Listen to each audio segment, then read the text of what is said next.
Viernes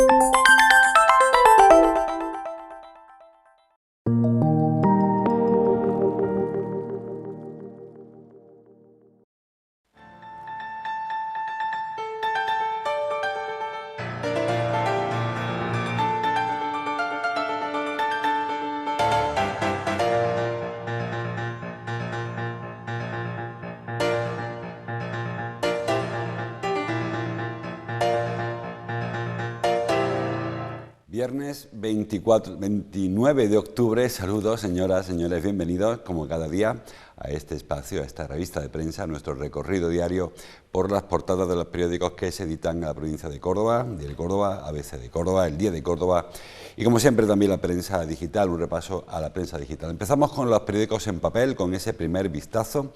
Ahí tenemos el diario Córdoba que dedica su apertura al día sin juego de azar. El perfil del ludópata cordobés baja ya de edad hasta la veintena. La foto, una foto que firma Manuel Murillo para el inicio ayer del Shopping Week, le llaman, fin de semana de compras en español, que prefiere el diario Córdoba titularlo. En el diario El Día, muy parecido a la portada, perdón, el diario ABC primero, una portada de ámbito fundamentalmente nacional. La mayor subida de los precios en 29 años titula, con la referencia al IPC que se conoció ayer. 5,5% subió el IPC, la mayor subida, como señala el diario ABC, en casi 30 años.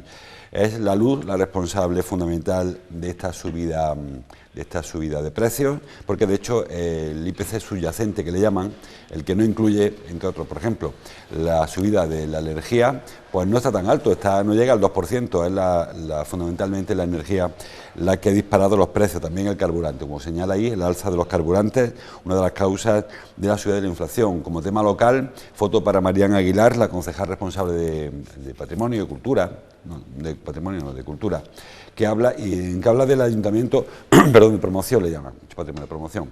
El ayuntamiento organiza ya el fin de año las tendillas. Recuerda el diario ABC que 24.000 jóvenes siguen sin la pauta completa en Córdoba, que son precisamente quienes más probablemente acudan a las tendillas en la noche de fin de año.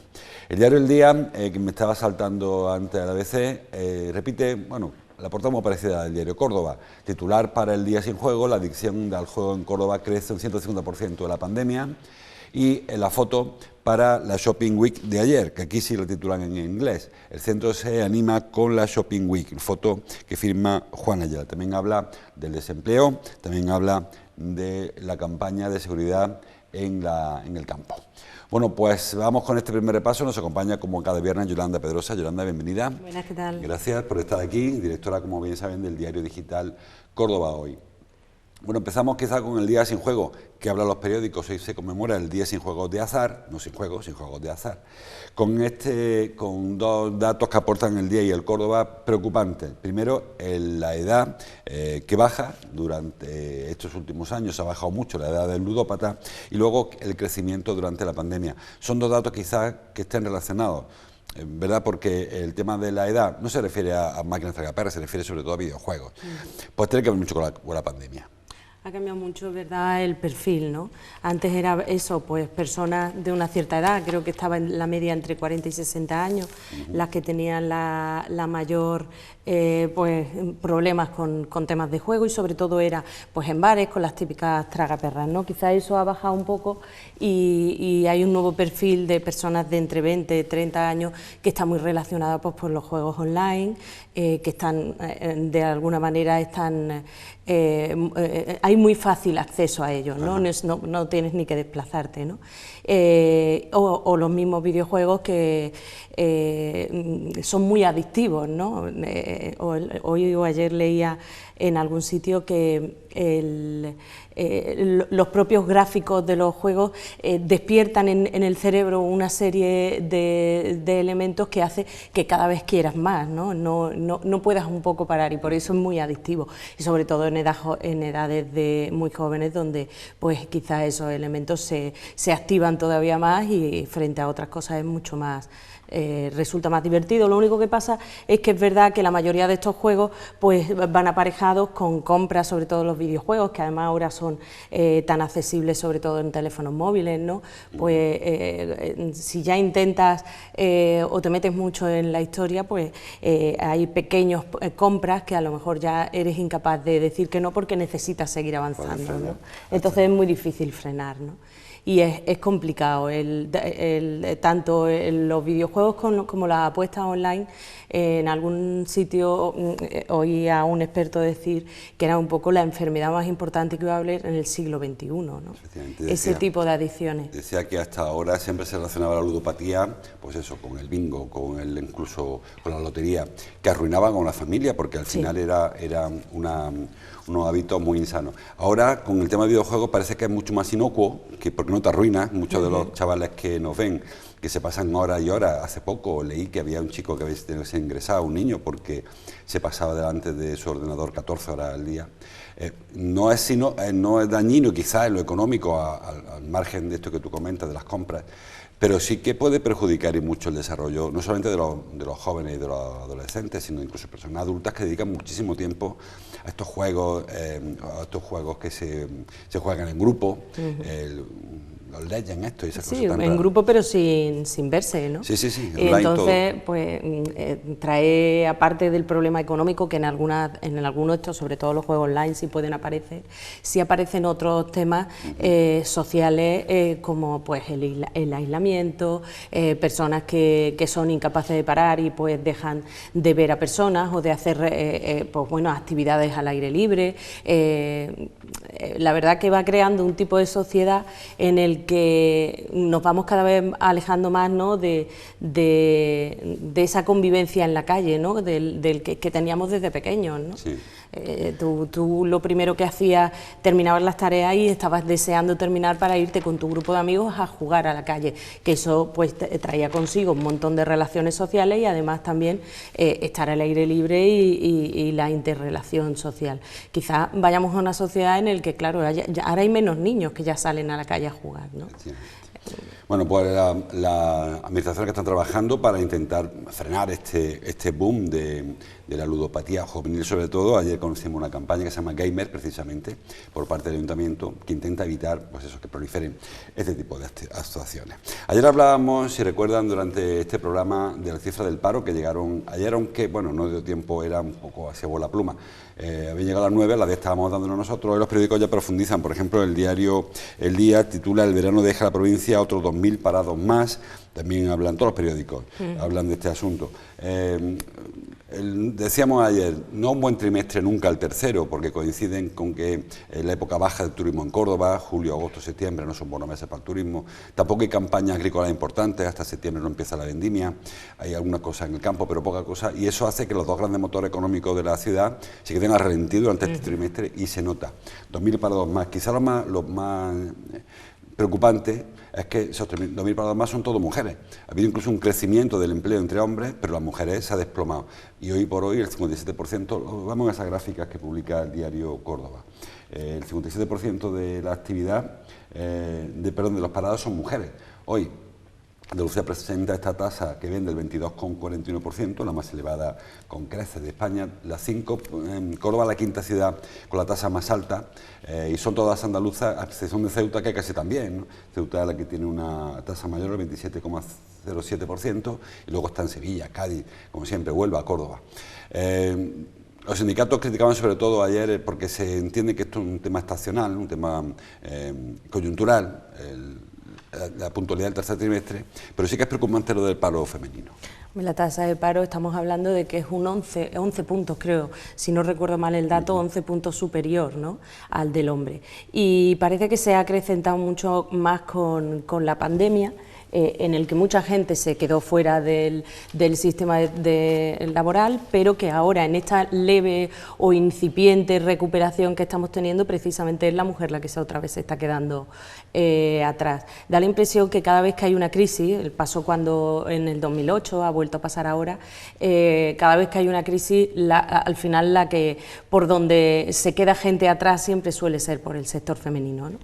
Es una pena. Después, además, en la tasa de actividad también creo que la diferencia todavía es mayor, ¿no? Creo que llega a los 14 puntos de diferencia, ¿no? Pues es un dato muy negativo, pero muy recurrente, ¿no? En Córdoba la tasa de desempleo de la mujer siempre es mucho más elevada que la del hombre, pero no solo eso, también creo que es importante destacar que normalmente acceden a trabajos más precarios, en los que hay una brecha salarial. Hace poco creo que salieron, no recuerdo ahora mismo el dato, pero la diferencia entre lo que cobra una mujer y un hombre realizando el mismo trabajo o de las mismas características, pues es importante, sí, ¿no? Entonces, todos datos son preocupantes. De los datos generales del paro, quizás lo único bueno es que este trimestre han sido 2.000, cuando en el anterior se perdieron, creo que fueron casi 10.000, ¿no? Con lo que parece que vamos un poco, y eso también lo demuestra un poco la situación, que poco a poco se va reactivando, de que va recuperándose un poco de empleo, ¿no? Pero ojalá no se deje a nadie. El cuarto trimestre será mejor, porque ya ha empezado la aceituna, porque ya ha empezado la vendimia, la campaña de Navidad, y luego empieza la campaña de Navidad, con lo cual el cuarto trimestre y el primero suelen ser buenos trimestres, incluso el segundo, que en Córdoba le pilla Semana Santa y le pilla la feria, en fin, que el trimestre malo es este, y no se ha saldado tan mal como podía preverse, aunque es cierto que el problema del paro femenino es muy importante. Ahora que andamos con la reforma laboral, para acá, para allá, creo que había que hacer hincapié en la necesidad de impulsar el empleo joven y el empleo femenino, porque el otro está más o menos, el resto se está encarrilando, pero ahí tenemos alguna importante, y una brecha importante con respecto a otros países, donde sí que están tirando de gente joven para refrescar plantilla. Aquí no empeñamos en alargar la edad de la jubilación de la persona, en lugar de incorporar gente joven, que al final esto va a provocar, entiendo yo, que los parados de ahora, que ya han tenido 30, 35 años, no se incorporen al mercado laboral, con lo cual, si ahora nos cuesta trabajo jubilarnos a nosotros, calcula las personas que tengan ahora 30 años hasta que consigan cotizar 35, ¿no? Bueno, y teniendo en cuenta que se haga algo con la reforma laboral, que habrá que verlo, ¿no? También es importante que se den cuenta de que hay una franja de edad de gente que se ha quedado en paro en estas últimas crisis, está incluida, ¿no?, de la pandemia, que están en una edad en la que no están para jubilarse, pero que les va a costar mucho trabajo, ¿no? Reincorporarse. O sea, los mayores de 50, los mayores de... Y hay mucha gente que en esa franja final se ha quedado parada. Y eso también hay que buscar una manera de engancharlos y introducirlos en la parte final del mercado laboral de su edad, porque además todos sabemos que de eso depende después la futura pensión, con lo que hay gente que se puede ver en una situación muy delicada. Muy complicada. Hablamos del campo. Ayer se presentó el operativo que, como cada año, se va a ocupar de evitar o intentar evitar o reducir todo lo posible la delincuencia durante las campañas agrícolas, sobre todo la aceituna.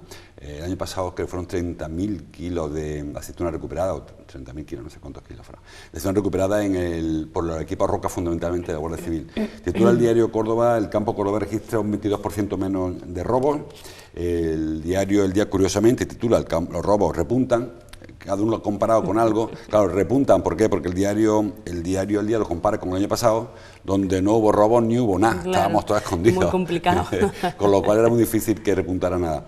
Con respecto al 2019, que fue un año más normal, sí que los robos han descendido, básicamente, más que el hecho delincuencial, que también ha descendido, pero la actuación de los equipos Roca, los agentes a caballo, Guardia Civil a caballo, el helicóptero de Guardia Civil, que también patrulla el campo, ha evitado que haya muchos de estos hechos delictivos. Es la única manera, el campo no tiene puertas, entonces solamente es la vigilancia y claro, y la prevención de la delincuencia en ese aspecto. O sea, ha aparecido desde que el campo es campo, ¿no? Siempre ha habido robos, pero es verdad que la puesta en marcha de más agentes, de más unidades, pues hace un poco que el incipiente o el posible ladrón, pues si ve mucho movimiento en los campos rurales, los caminos rurales, con operativos, con agentes que van a estar pues intentando cuidar que no se produzcan esos robos, pues también puede desincentivar un poco, ¿no? Decía ayer Juan Carretero, el jefe de la comandancia, el coronel Carretero, que hay que denunciar que muchos de los agricultores, cuando sufren un robo, si no es de gran envergadura, pues por evitarse el lío y el papel le prefieren denunciar, porque dice, bueno, ¿quién va a encontrar luego si me han robado 100 kilos de aceitunas? ¿Quién encuentra esto? Bueno, pues que denuncie, porque además ahora es muy fácil con el Alercop con la aplicación de la policía, que se denuncia en un momento, no hace falta personarse en ningún sitio. Y claro, a lo mejor 100 kilos a una finca no es nada, pero hay quien se hace un recorrido, aprovechando que están amontonaditas las aceitunas, empieza a llevarse y carga un camión. Es importante denunciar. Es muy difícil porque es importante denunciar, pero es verdad que es difícil porque las aceitunas no están selladas, no como el ganado, ¿no? Que lo tienen marcado y a la hora, pero sí es verdad que pueden coincidir ventas o que lleguen a los lugares, pues aceitunas cuando no es tuya, ¿no? Entonces también debería haber un control mayor, ¿no? Quizá por donde la trazabilidad, ¿no? De dónde viene esa aceituna. Bueno, no solo la aceituna, se roba mucho ganado del norte y maquinaria, también se roba mucha maquinaria, de las que se queda en el campo que parece que no va a pasar nadie, pues llega alguien, lo engancha a un remolque y se lleva, se engancha a un coche y se lleva el remolque con lo que sea, o sea que el campo tiene bastante actividad. Decía ayer el carretero que trabaja el Seprona, trabaja el equipo Roca, trabaja los agentes de tráfico que controlan, como decía Yolanda, caminos, quién entra y quién sale, y con qué carga entra y se sale de los caminos. Trabaja la policía a caballo, es decir, que hay, la Guardia Civil a caballo, hay una serie de dispositivos muy amplios y eso consigue, como señala el diario de Córdoba, que se reduzcan los delitos. Es verdad que comparado al año pasado subieron, pero en general se está rebajando y bastante la delincuencia en el mundo rural. Bueno, hablando de campo, ayer Lucena, una actuación, bueno, ayer conocimos una actuación de la Guardia Civil por la que se desmanteló la mayor plantación de marihuana indoor de las que ha aparecido en Córdoba. Era una plantación, una nave industrial, que como digo estaba en la carretera de Lucena a Rute, una actuación más de la Guardia Civil que llevan desde septiembre trabajando para acabar con esta plantación. La verdad que creo que fueron 2.400 plantas, si no recuerdo mal, 300 y pico kilos de marihuana, que si no recuerdo mal, tengo ahí el dato. Y bueno, pues debería ser impresionante, también el olor, ¿no? Debería ser impresionante, por mucho que sean en interior, bueno, eso al final desprende un olor importante, ¿no? Pero sí es verdad que es una de las campañas más pues, de mayor envergadura que se ha producido en la provincia y bueno, pues también va poniendo cerco, ¿no? Vamos viendo como cada vez más se producen, pues prácticamente todos los días hay plantaciones que se desmantelan, ¿no? De la Guardia Civil o incluso aquí en Córdoba capital, ¿no? Es un poco lo que hablábamos con el campo, ¿no? Se ponen en marcha procesos de control en el que, pues, bueno, hay muchos datos que te pueden ayudar, ¿no? Normalmente el consumo eléctrico, que normalmente es muy importante para tener una plantación de este tipo, que no puede estar relacionada ni con un hogar, evidentemente, ni con determinados tipos de fábricas, ¿no? Con lo que es cuestión de muchas veces cruzar datos, ¿no? No es por quitarle mérito a la Guardia Civil, que lo tiene, pero aquí hay muchas pistas. Era una nave industrial enorme, con las ventanas tapiadas y con un consumo eléctrico excepcional. Estaba alquilada a un ciudadano extranjero y se veía movimiento. Claro, esto era un poco como blanco en botella. Claro. Lo que ocurre es que no siempre hay bastantes efectivos para hacer seguimiento a este tipo de realidades, porque además los vecinos lo denuncian rápidamente, ven el movimiento, ven que hay entrada y salida. Una nave, repito, cerrada, presuntamente sin actividad, con una tubería que comunicaba una parte con la otra y con todas las posibilidades de que oliera fuera, intentando evitar mediante... En fin, que estaba fácil siempre que puedas trabajarlo. Para 2.400 plantas. Son las imágenes que pasó la Guardia Civil ayer, y ahora en el siguiente plano, vean, el que parece un invernadero de árboles de Navidad esto.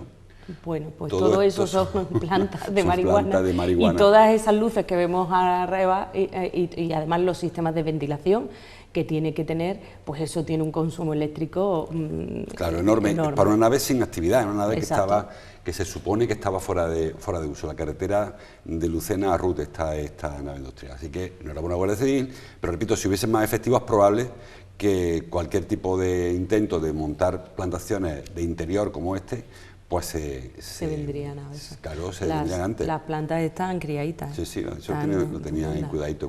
Sí. Ahí se ve que no había operación Roca que lo detuviera. No. Bueno, pues más cosas que vienen en los periódicos.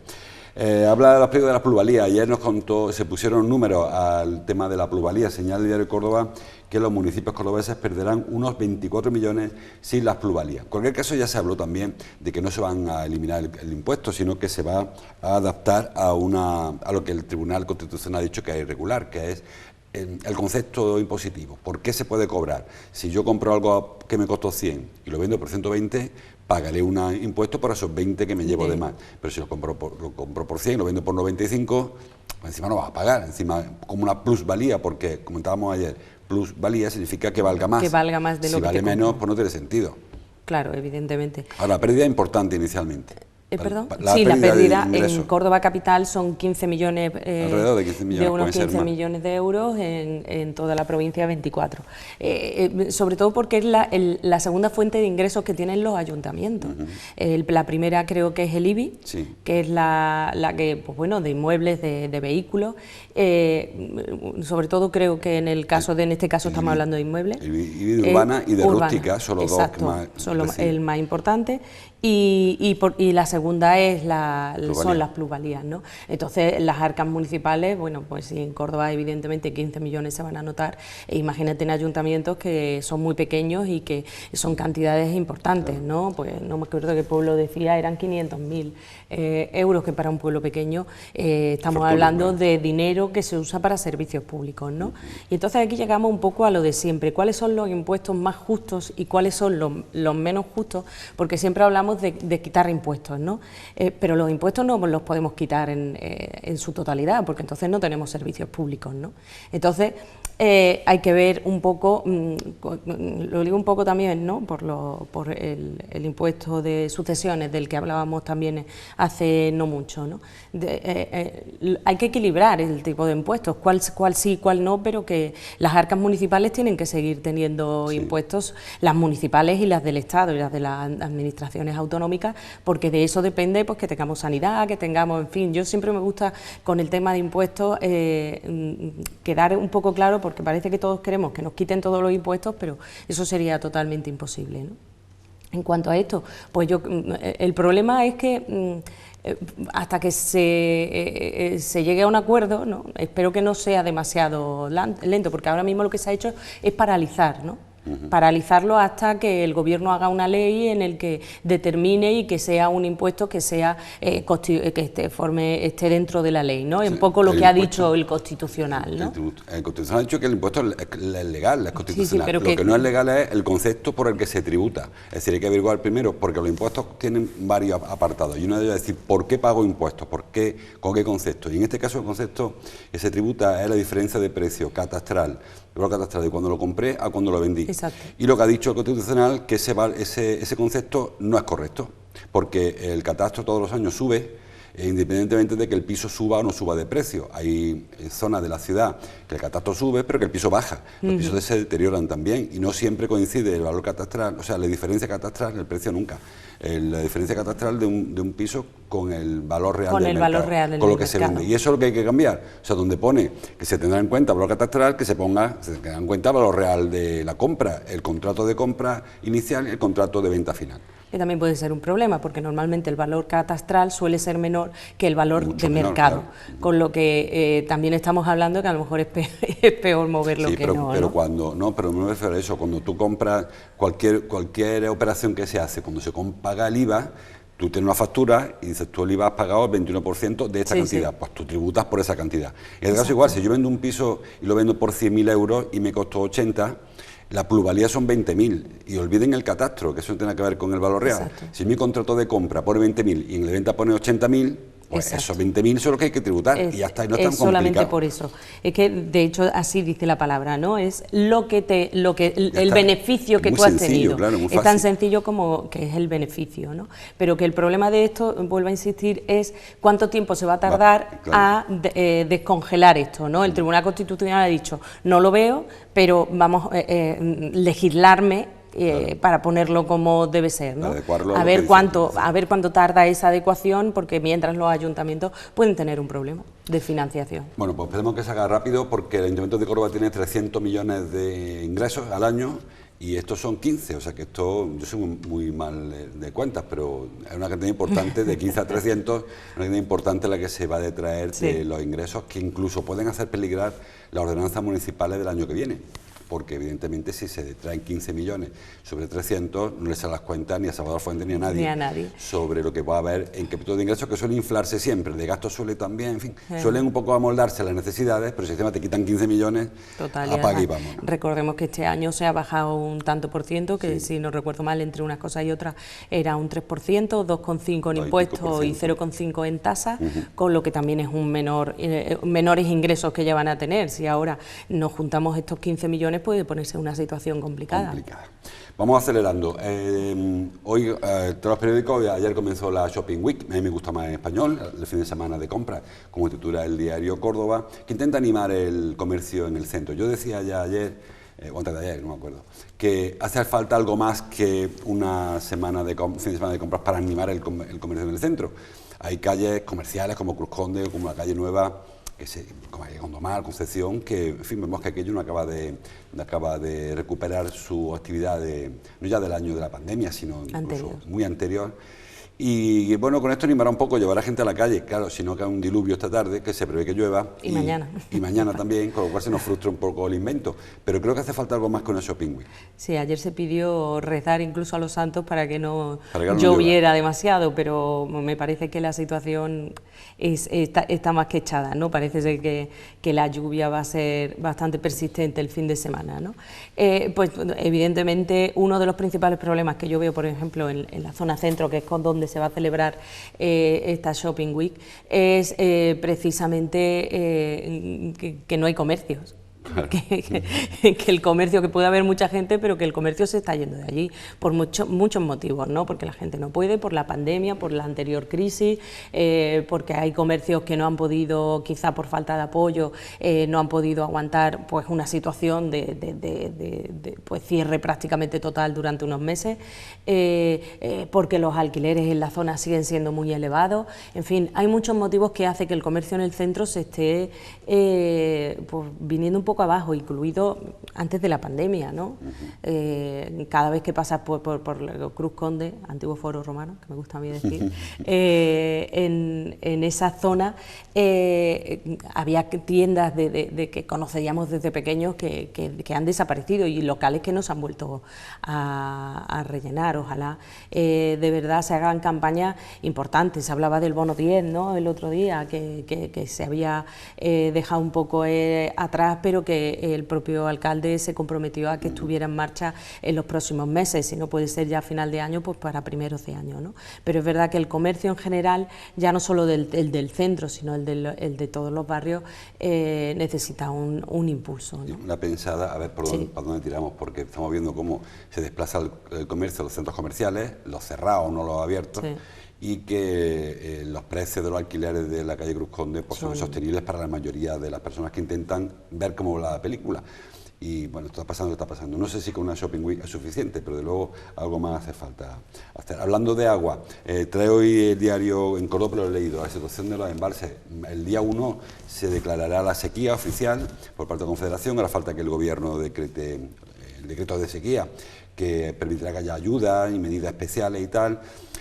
Ahora viene agua, pero no va a ser suficiente, porque la última vez que se decretó la sequía, creo que fue en el año 2008, de manera así, con más problemas. Luego verá que vino una temporada de 4 meses de lluvia, que llovió muchísimo, que se desbordó el río, acuérdate, lo de las parcelas y tal, 2009, y se arregló, pero no parece que aquí vengan 4 meses, parece que hay una sequía de 8 años consecutivos en la cuenca, y eso hace que, por ejemplo, la Laguna del Rincón, en Aguilar, esté seca después de 25 años, veamos el fondo de la laguna, y que la Breña, estamos viendo la presa chica, la presa de la Breña 1, delante de la Breña 2, que ahora se ha quedado inútil, porque la Breña 1 es suficiente para contener el agua, que ya hay mucha agua, dice hoy Alfonso Alba en Cordópolis, que solo con Guinajar y la Breña hay más agua que en toda Huelva.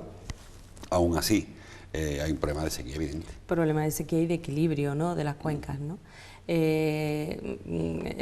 que hablábamos antes con el fin de semana es que hace falta que llueva y que llueva de forma continuada durante mucho tiempo, porque es verdad que la situación empieza a ser preocupante. Se hablaba Bueno, pues de niveles, lo que hemos estado comentando, ¿no? Niveles que no se conocían, pero que no dejan de ser, no se conocían, quiero decir, hace tiempo, pero no dejan de ser cíclicos, sí. ¿no? Con lo que volvemos otra vez a lo que hemos hablado alguna vez, ¿no? Algunas veces hay que intentar aprovechar, hacer mejores aprovechamientos del agua que tenemos, porque evidentemente Córdoba, Andalucía, no es una ciudad donde tengamos un balance hídrico siempre importante, ¿no? Y además no los somos ciclos la se acortan. Exacto. Antes los ciclos eran más largos y cada 10 años había una sequía, pero ahora no, ahora ya se están produciendo los ciclos de sequía, ahora es mucho más corto, este periodo más corto, y eso hace que sea más difícil recuperar cuando llega la siguiente sequía. Se nos acaba el tiempo, solamente un anuncio. El diario El Día trae en su portada una foto del Córdoba, que porque todavía se está acordando del triunfo ante el Xerez, como le llamen, como se diga, la Copa de Federación. Jugará contra el Ebro, comentamos ya ayer, en las semifinales, y si consigue superar 2 partidos, este del Ebro, que nos parece muy complicado, y luego otro contra la Iona, o no sé qué equipo al otro, o Guijuelo, no parece que sean rivales de Champions, tendremos el primer título nacional en la historia del Córdoba. Nunca ha tenido un título a nivel nacional, o sea que aunque sea un título de Copa RF, ahí está. Bueno es. Bueno, algo es algo. Y le recuerdo que este fin de semana el Córdoba juega mañana frente al San Roque, el Lepe, no es el San Roque de Cádiz, el San Roque de Lepe, y que podrán verlo en estas pantallas en diferido a partir de las 10 de la noche. Así que mañana a las 10 se llueve mucho en casita a ver fútbol, el Córdoba San Roque, el San Roque Córdoba en este caso, en Huelva, en Lepe. Bueno, lo dejamos aquí, Yolanda, gracias por tu visita, te espero el viernes que viene. Estupendo. Ya será noviembre y habrá dejado de llover un poco. Y a ustedes les veo el próximo que llueva, martes, que siga lloviendo. Les veo el martes, que el lunes sí vuelve a ser festivo, vamos de lunes al lunes, el lunes es el Día de los Santos, así que nos vemos el próximo martes. Hasta entonces, como siempre, gracias por su atención.